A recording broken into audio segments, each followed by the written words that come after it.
Taxi Vlog 337. It is Christmas Day. It is 6:25 p.m. It's been an interesting week so far. Came out Monday night. That was the 22nd. And it was fairly quiet.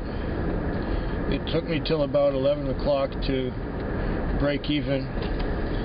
And then, after I broke even, the stops got pulled out, and I was getting quite some decent fares, and quite a fair amount of them. And it went quite well. And in the morning, I had a run to the airport, which really helped a lot.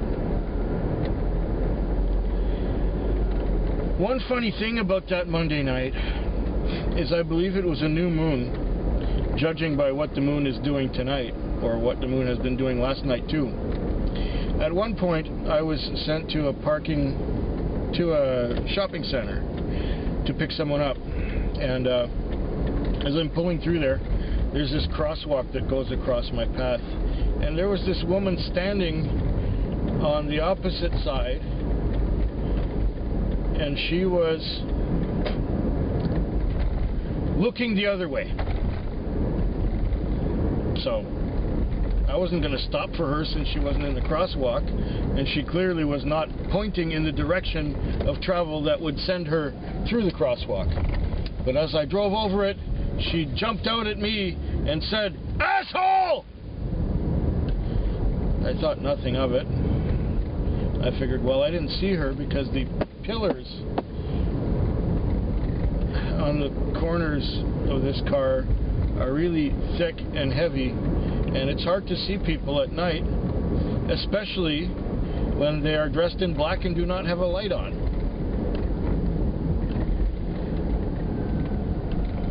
My headlights point down and forward, not to the side.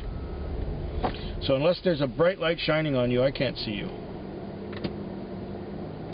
So I thought nothing of it, and I picked up my fare.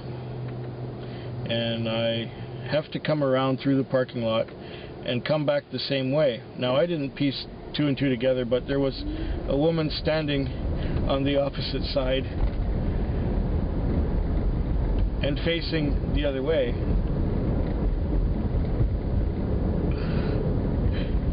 And I'm driving through, and I have my window open a little bit, and I don't see her because she didn't move. She was facing the other way. And of course, these pillars are so big. And my customer's saying, "Lady!" And as she's saying that, I'm hitting the brakes because I don't know what the fuck's going on. And this woman steps out into the crosswalk again, and she says, "You shithead!" right into my window, which was open that much. And it's like, oh, you're going out of your way to be a bitch to me? Now, I felt kind of bad because I didn't realize that I could have missed her twice, but she was doing this on purpose just to be a bitch. And a funny thing happened last night. I picked up another customer at a liquor store, and she was going to a friend's place. And on our trip there, she said, "I don't understand some people at Christmas. It's like there's some people who are trying to make it all joyous and happy, and then there's the other people who are trying to make it miserable for everyone else." She said, "I was just walking down the street earlier on, and there was this guy who jumped out at me and said, 'You fucking lesbian!' And she says, I didn't even realize I was a lesbian." So it's a time of year of contrasts, I imagine. Not everything is silent night and peaceful and holy and all that other kakadooey. I don't really do Christmas. I may have mentioned it to you before. This is why I'm out here at work. I don't think it's going to be very busy tonight. I think a lot of things are closed the evening of Christmas Day. So I only got a couple videos to watch on YouTube. And I think all the stores are closed. And I've only got, well, I'm still reading my book. It's still On the oceans of eternity for you, Mom. The oceans of it. Whoa! I'm just getting a call. I don't believe it. So anyway, the Wednesday I came out, and it was a little slow the first hour or so, and then it actually picked up, and it was really busy. It was one right after another, after another, after another, after another, after another, after another, all the way past 3 o'clock in the morning. I was tired at that point, and even after 3, I managed to read a few pages and then relax a little bit. And while I was relaxing, I still got a couple of calls, and one of the last ones was out to Langford, the Western Communities, $35, thank you very much. And I was out there already, and it was 20 after 5, and I got another call which was good for $20 in that area. So like I had 2 good ones in a row there. I'm supposed to be going to 880, huh? Who is it for? Oh, that's due at 6:45, so that's in 14 minutes. I have to get this one. Oh my goodness. 880. Okay. I've got lots of time to kill. Lots and lots. Does it say it's at the... It doesn't say if it's at... I guess it's at the apartment building. Because there's this place about a block from here that has the same address. There are townhouses and there is an apartment block, and it's all on the same property, and it all has the same address, and it does not say apartment number. It just says the street address and due at 6:45. So I've got some time to kill. I've got almost 13 minutes to kill before I have to pick up this guy. So I guess I can tell you a little more of what's been happening. Yeah. So, yeah, that night was busy. That was the Tuesday night, and then I finished it just in time. And I got back, washed the car, and parked it. Well, fueled it, of course, and parked it. I had a busy night. I made a substantial bank deposit, and now I've reached my financial goals for the month. I've got enough to pay the income tax. I have a fridge full of groceries. I have the rent in the bank, and now it's whatever money I make between now and about the 2nd of January is just going to be play money, I think. That's a nice luxury to have over a whole week of income that is just for fun.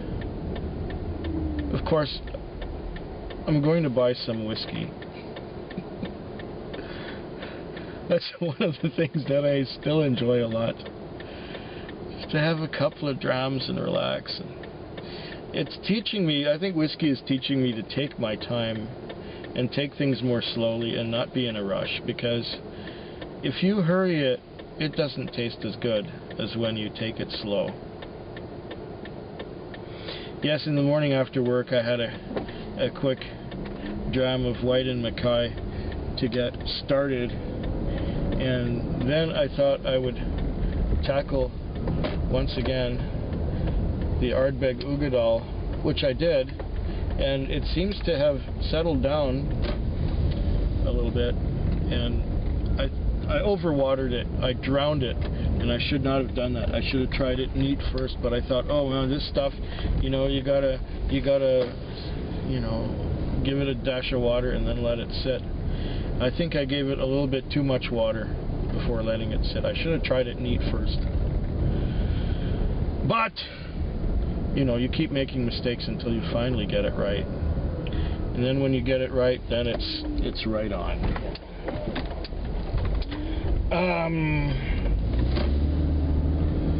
Okay, so that's the way things are going right now.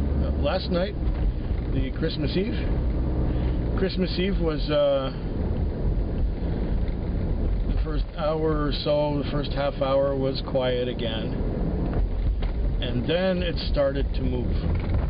And I was moving. I was busier than stink until just after midnight. And between midnight and 6 in the morning, I think I had 6 or 7 fares. But I had some wonderful tips.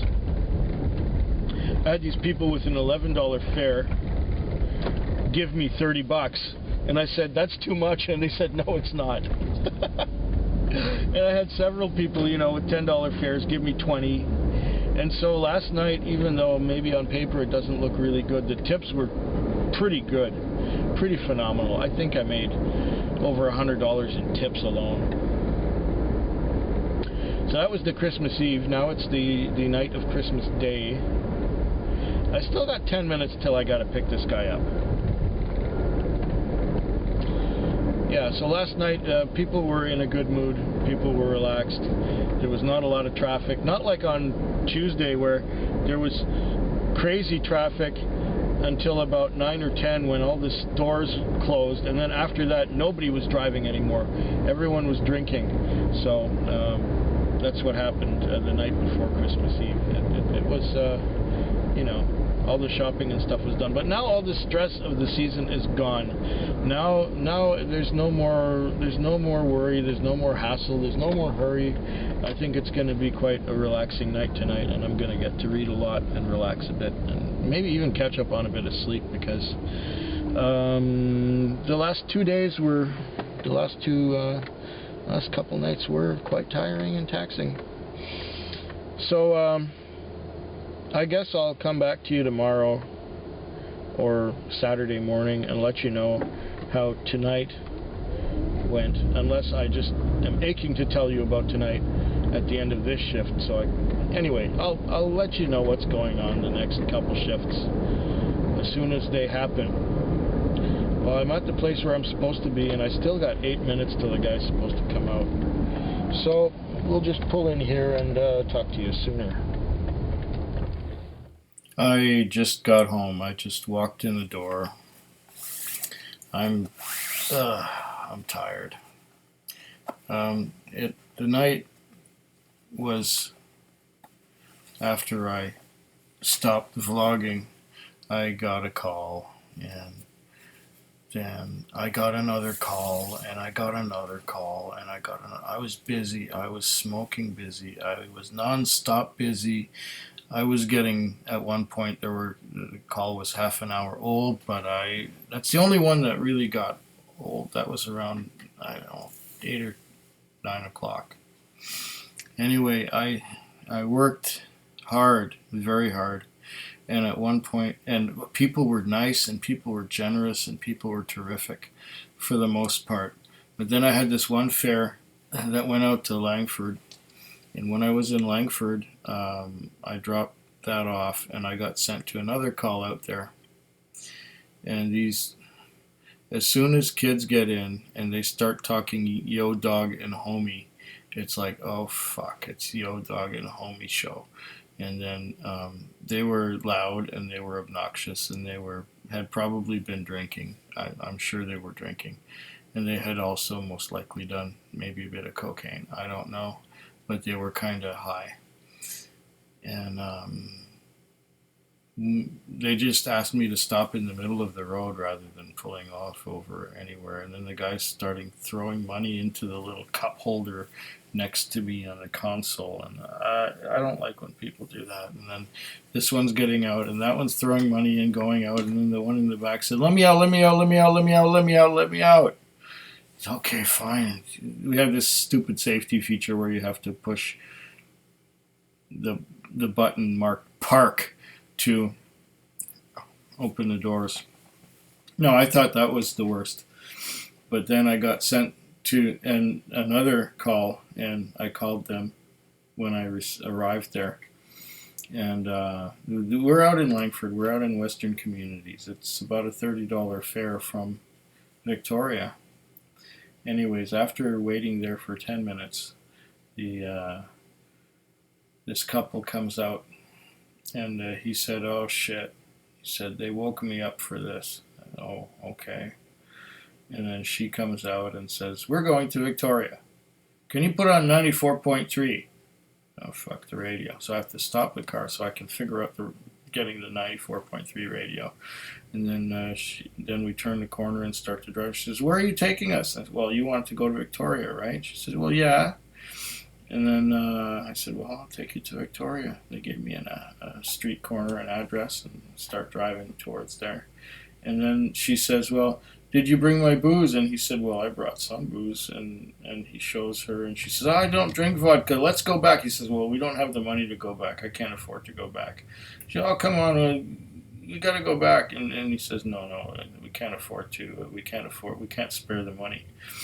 So I'm pulling onto the highway, and she says, "Well, now it's beyond the point of no return. Now we're on our way. Now we're on the highway." And I didn't say anything. I just drove, and she's being an obnoxious bitch. She's being loud and just being drunk. You know how when young people especially get a little drunk, they start spouting off. And at one point, I felt like just stopping the car and kicking her out.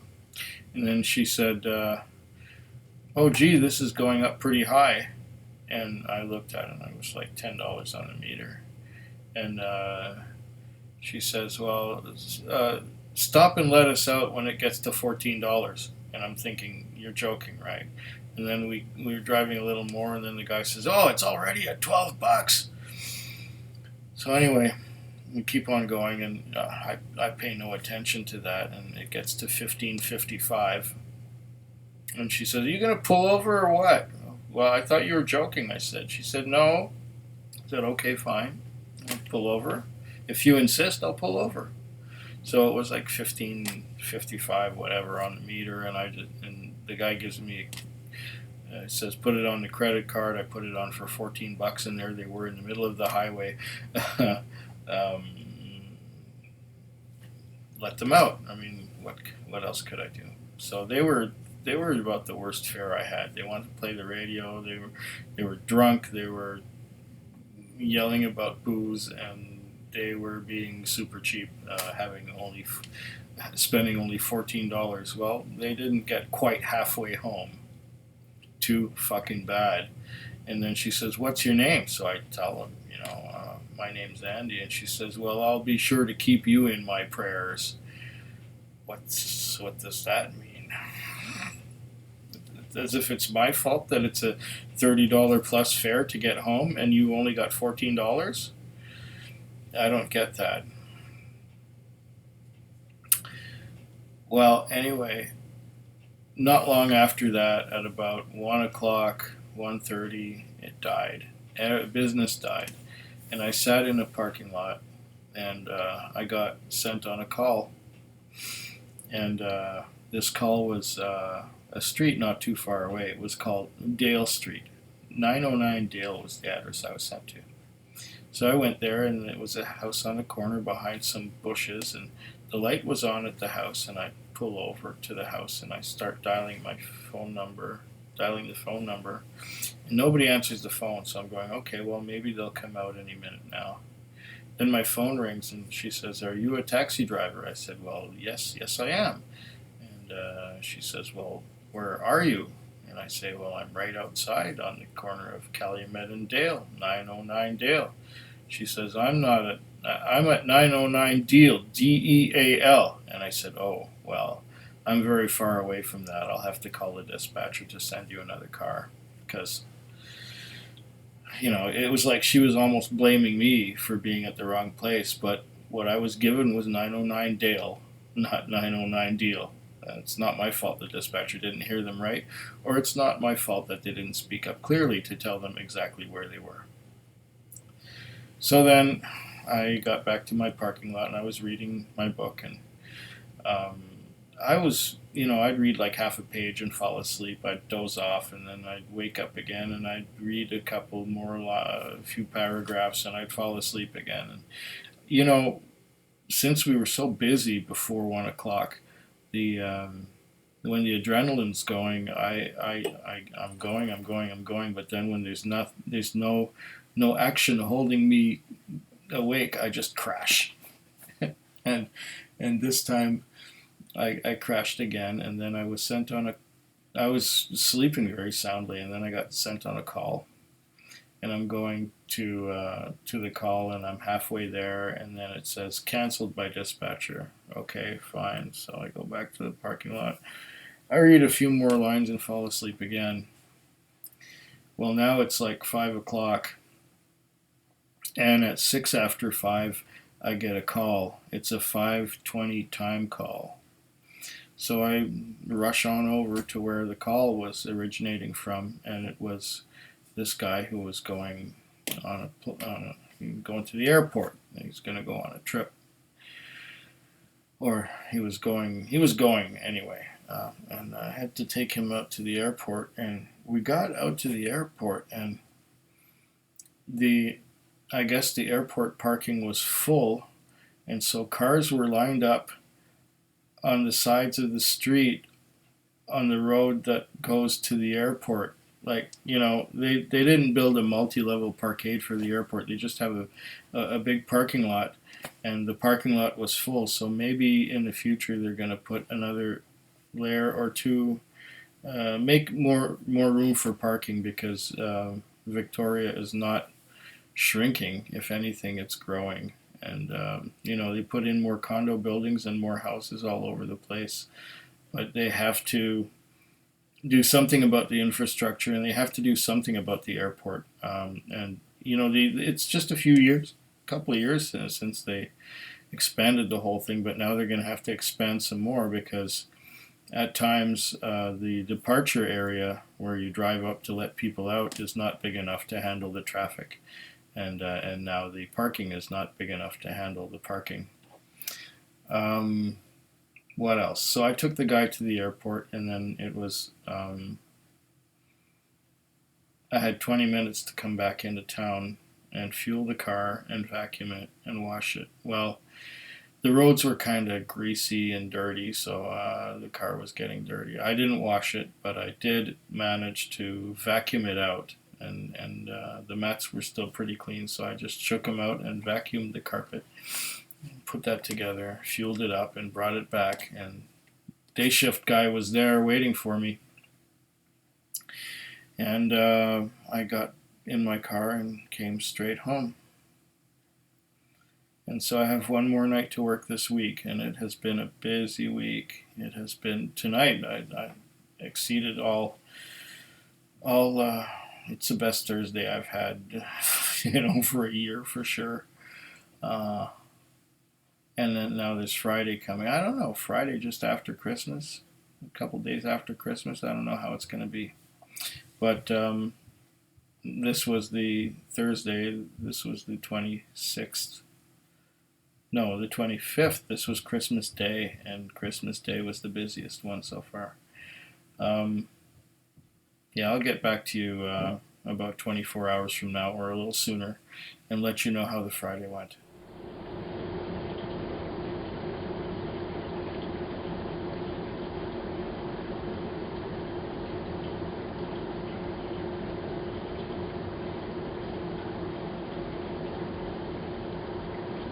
Oh, yeah.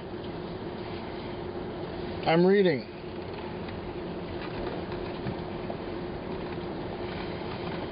Oh, yeah.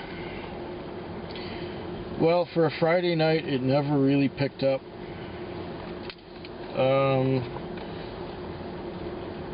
I think it took about half an hour to get my first call.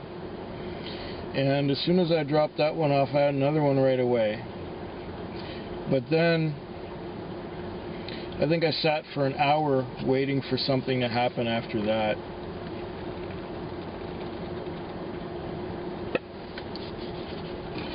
Then I guess between about 9 o'clock and 1 o'clock, it was fairly steady, and I was doing pretty good. And after 1, it got kind of quiet again. And the whole morning, well, I can give you an idea here. Yeah, around 9 it started to happen. More like 10. So between 10 and 2. Between 10 and 2 I was moving pretty good. Now it's 5 minutes to 5.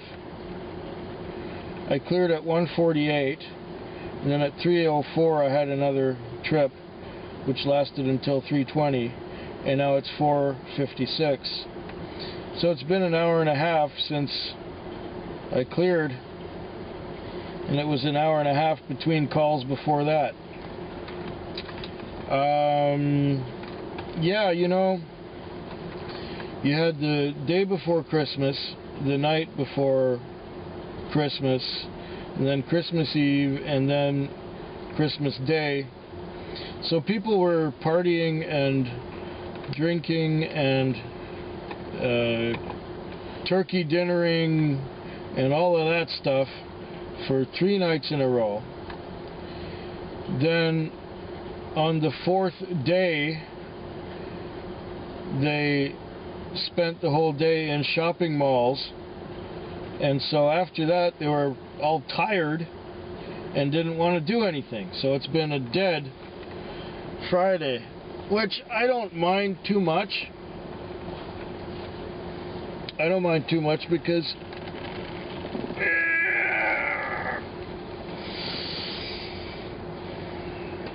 the 3 nights before that I did really well.